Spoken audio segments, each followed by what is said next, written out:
Jawahar Nagar municipal corporation పరిధిలో dental college నుండి తిమ్మైపల్లి వెళ్లే దారిలో డంపింగ్ యార్డ్ దగ్గర ఉన్న పరిస్థితి. భారీ వర్షానికి కారణంగా గుండ్ల చెరువులో మురికి నీరంతా పొంగి పొరలి రోడ్లపై రావడంతో వాహనదారులు తీవ్ర ఇబ్బందిగా మారుతుంది. లిక్విడ్ వాటర్ ప్లాంట్ గత బీఆర్ఎస్ ప్రభుత్వంలో పెట్టి లిక్విడ్ వాటర్ డంపింగ్ కింద ముడుగులో వచ్చే వర్షపు నీరు ప్యూరిఫై చేసి పొలాలకు వదిలేసేవారు.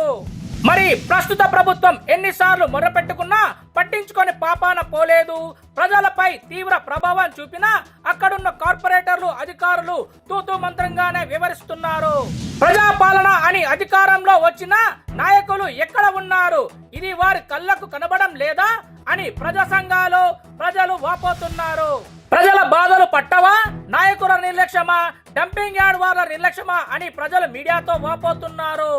అక్కడ ఉన్న పశువులు ఇవే నీరు అనుకొని తాగి రోగాన బారిన పడుతున్న పశువులు ఈ యొక్క లిక్విడ్ వాటర్ తో గుండ్ల చెరువు నుంచి ఈదుల చెరువుకు నీరును మరలించగా నెల క్రితం చేపలు చనిపోవడం చాలా బాధాకరమని ఇప్పటికి ప్రభుత్వం స్పందించి తగు చర్యలు తీసుకోవాలని కోరుతున్నారు.